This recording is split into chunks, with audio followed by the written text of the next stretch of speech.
Penny here from the Junk Journal Ministry. That's Just Penny, and I'm super excited to get started with Peter's mother-in-law.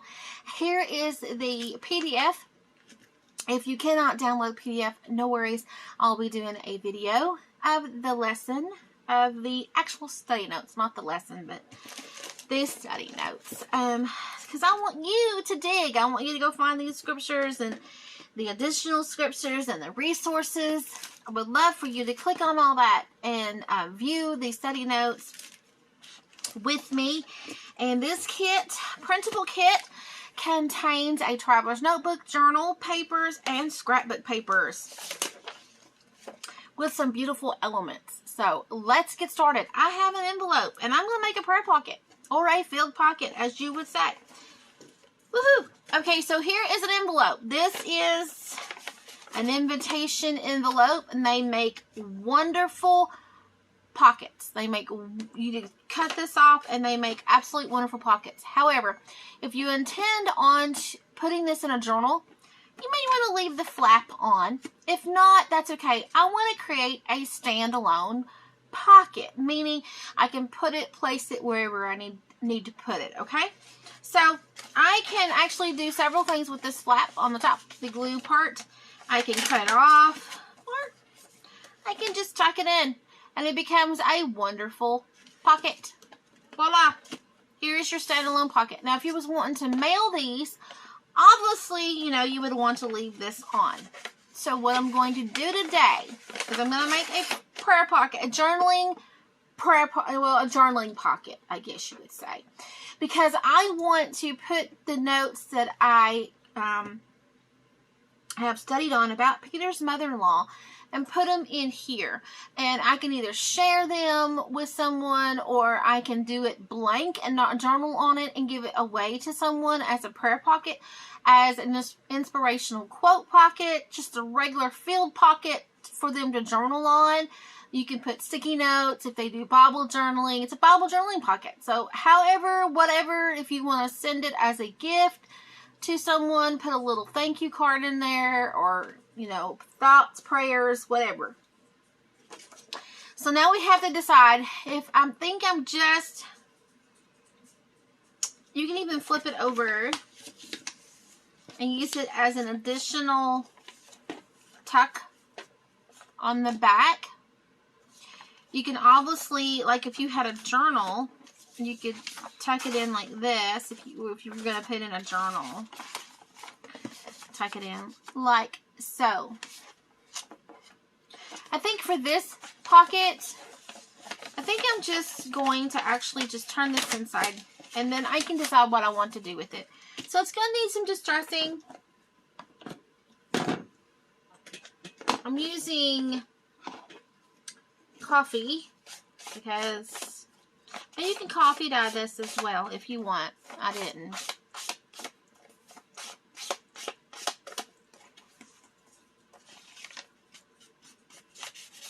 That way you don't have to have a template for a pocket or anything like that. You just use an envelope, and there's your pocket. You can use any kind of size of envelope you want to use. This one is just like an invitation. I got a bunch of these at the thrift shop. So I can measure this if you want me to. Yeah, 5 3/4 by 5 3/4. So why not? And I'm gonna pick not the Traveler's Notebook pages, but I'm going to pick one of these other scrapbook papers. The busy ones. A little busy, right? That's okay. Sometimes busy, and I love busy papers because you can make pull-outs, envelopes. You can make interesting things with them. Ooh, I really like the blue. It depends upon what mood you want to go for. Like, this is more calming. This is more happy, spring. So it just really depends. And also, I want to embellish this envelope. So I'm going to stay with this pretty blue. Here I am just putting the mat on the flap on the outside so that it will fit inside of the envelope. I'm going ahead and I'm cutting away the line, so I'm cutting on the left side of the line, and I'm just going to use my hot glue gun here.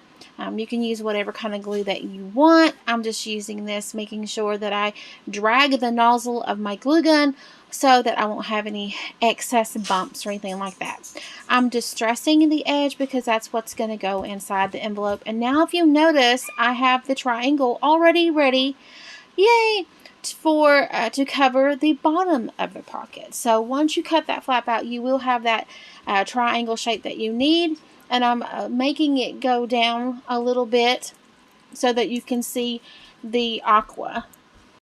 I hope you enjoyed this process video. Here is our finished pocket. So please check out the links down below where that you can get your very own free copy of these printables for personal use. Have a wonderful day, everyone, and happy crafting. Bye, everyone. I'm just smoothing it out, making sure that the hot glue is as thin, checking all the corners because my hot glue gun wasn't plugged in long enough, so the glue wasn't as hot as I needed it, so I had to go back over it just a little bit. Here I'm just trimming. I'm out of camera, sorry. I'm just trimming it up, no excess from where I previous cut. I'm just distressing this to give it that look. You don't have to distress it. I'm using the color coffee. Fixing the corners that may have come up a little bit. And now there's the pocket envelope. Tucked it in, trimming it up once again, making sure all the corners are nice.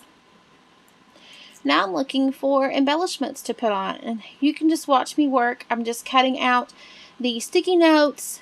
I printed the sticky notes two different ways. One is bigger because one is the traveler's notebook size. Sticky notes, there's only like a quarter of an inch difference, so it's not really that much of a difference. But I'm choosing the bigger sticky notes here, just distressing them. This depends on how you print things. Usually on That's Just Penny, you just print them as is, don't fill the page, and you print them with landscape orientation. I'm just looking for those extra embellishments, elements to embellish the envelope with. I'm just fussy cutting. You don't have to, I'm not super perfect. I'm just fussy cutting it. Of course, you can run this through your scan and cut and scan it, or you can take your time. Me, I'm just fussy cutting. I like the look of the white a little bit around it because that way I can distress it a little bit more. Give it an edge on it there a little bit. As you can see here, that's what I'm doing. Some people don't like all the distressing, and that's totally fine. You can totally cut this out all the way around. But for me, I'm just fussy cutting it. I'm using the hot glue again, just going around the corners, not really tucking it down all the way because I do want some dimension. And I could have used some foam tape to pop it up.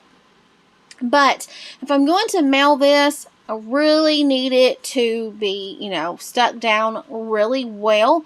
And of course, if I do mail this, I probably will end up putting it in a larger envelope or putting it in a journal. And most likely I'll be giving this out by hand for the junk journal ministry. So here I'm picking out some embroidery floss. I'm kind of picking out this color here. I don't know what taupe, sand, I don't know what you really want to call it. Tan, I don't know, but I am singling out each thread. Messy circle, you all know I love my messy circles. Putting that little word label there, and I'm just building up the glue so that it will have a dimension. It will be popped up a little bit so that the thread behind it will be secure. Here I found some Project Life journaling cards that I had in my stash, and I'm just stuffing it with things that I had in my stash and things I had in the kit, and I'm making sure that that thread is up in there. I got my needle in there, and then I thought the back was a little plain, so I'm going to put a label back there because I like to stamp scriptures on it. I don't do that